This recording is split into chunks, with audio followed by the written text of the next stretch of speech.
What a fantastic end to a trilogy.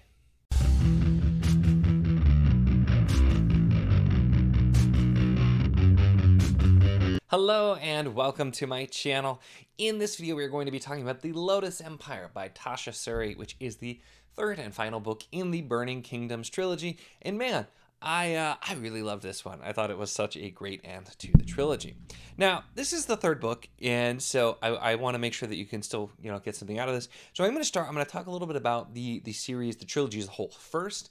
My general kind of thoughts there to let you know that, and then I'm going to get into a little bit more specifics with the book, still keeping it spoiler free since this is a book that's not out yet. I did get an e-arc via NetGalley for this one. Funnily enough, I originally got an e-arc for the first one and the third one. The second one I didn't realize was out, and I found it at Barnes & Noble and picked up and read. But so I have been reading these since they've been coming out, and I've had a good time. So the series as a whole, and I'll tee it off with. The basis here is we have Malini, who is a princess of a kingdom that's their tradition and their belief is that these women need to be burned in order to go as sacrifices to the gods, and that's a big thing, and she's determined not to be burned alive, so unreasonable, I'm sure, and is banished to another country where she ends up meeting Priya, who is part of a different religion that involves quite a few really, really different things as well. And then the place we're set up there too, and this is like a South Asian type of setting, the country of Aryanya, which has a long history, and long ago they had their gods that were defeated by the empire that Malini is from.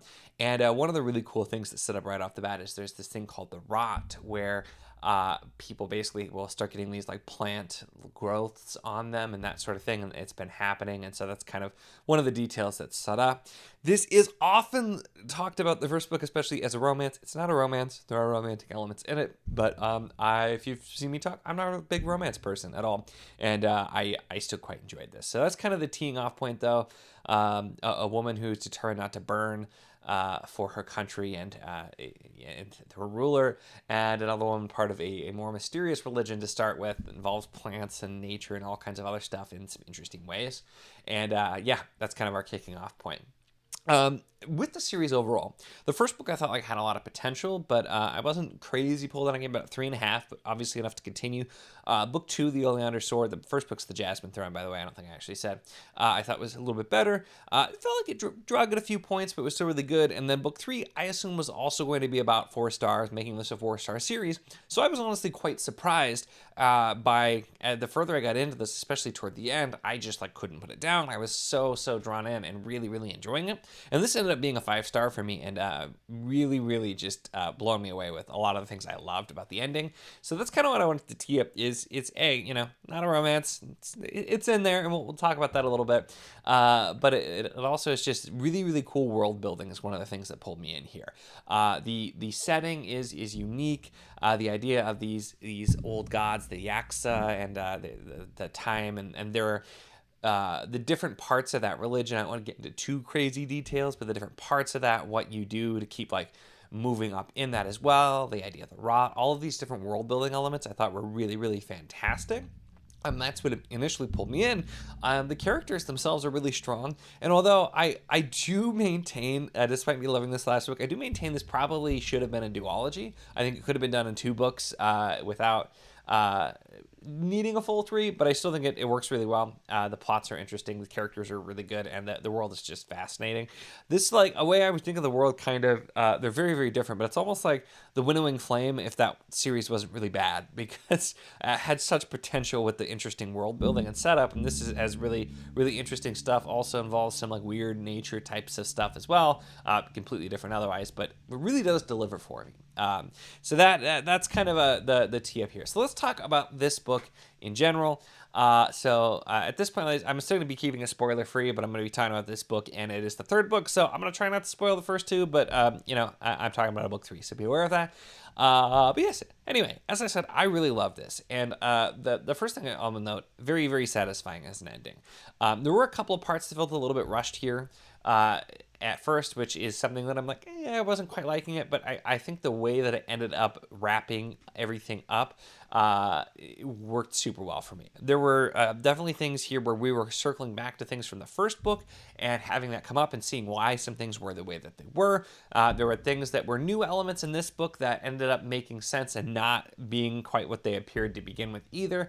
And there were just lots of those things. With one of my favorite things is when an author reveals some things, adds to the world building, and it just builds off of these things that were there that you didn't know about, you didn't have the context for. I love it when an author does that, and Tasha Suri does a great job with that here.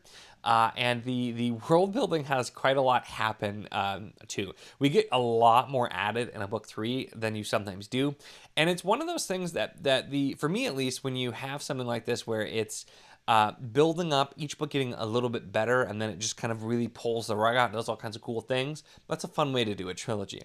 Also a very different trilogy, but like another one like that for me was the Greenbone Saga. First book I thought was fine, second book a little bit better, but I'm still third book then leaps and bounds better, and really, really pulled me in. This isn't quite to that level, but a similar thing for me where I enjoyed each consecutive book more. The big thing I have to note too is the ending. It does a good job of some things are wrapped up, but not everything. But the character moments and the hard-hitting emotional moments at the end of this one were so well done. Even the bits that involve romance for several characters in here, I thought were extremely well done, and I really actually enjoyed them instead of being like, ugh, because I'm really not a romance fan. And I think that's because it's just the stuff, the romantic elements, it never feels like that's the focus in this book or this series. It's always just like, hey, these are characters and this is something that's happening. But there's so much more going on. We get a lot of answers. We're looking more back at the Yaksa and finding out more things about their past and history in the Age of Flowers, finding more about the Deathless Waters, all that kind of work, about Mother's Fire and some of the background of that religion. We're learning about other tales from other places and other things, and just kind of seeing all of this bit. And the big kind of twists that we get where we really finally find things out, I think were very satisfying, very well done. And to me felt like it made quite a lot of sense with what we had already kind of been seeing throughout, although we only got hints of some things there to begin with. This overall, I just think did a really, really great job with ending the trilogy, and it has me so excited. I am definitely going to be checking out Tasha Suri's other, I think there was a trilogy before this, different world and everything, but I was already planning to probably do that. I'm definitely going to now because I just had such a great time with this. But it's definitely one that I recommend. This book and this series, if you like interesting world building, if you want a different setting too than just kind of the norm, Western focused fantasy as well, it does a great job here with that South Asian setting. And it's really good characters, a really interesting world building, a lot of exploration of culture, religion, and things that I really like. And you get so many answers, and yet still leaves a lot of things open ended in a way that just worked so well. Like I said, I think although this is still a series that I did have some issues with, and with this last book as well, I had some issues with, I was enjoying it so much by the end of it that I just didn't even care, and it definitely earned its 5 stars from me. So really overall, those are my thoughts. It's about as spoiler free as I can be on this one, and I feel like a lot of people have not read it. This book, the series or the book, and so that's where I'm just like, I was really trying to be as spoiler free as possible here without going into too much detail. But so those are really my thoughts there. But let me know if you have read this. I'd love to chat with you about it in the comments as well. And or if you have other recommendations for stuff similar here, or if you've read this author's previous work as well, I'd also be curious. So definitely let me know. Make sure to give the video a like if you enjoyed it. Check the link in the description, as always, for the Wizardly Enclave Discord if you want to chat books, whether this book, other books, really anything at all. It's a lot of fun. We'd love to have you, as well as the Patreon if you want to support what I do. And of course, if you enjoy my content, make sure to subscribe.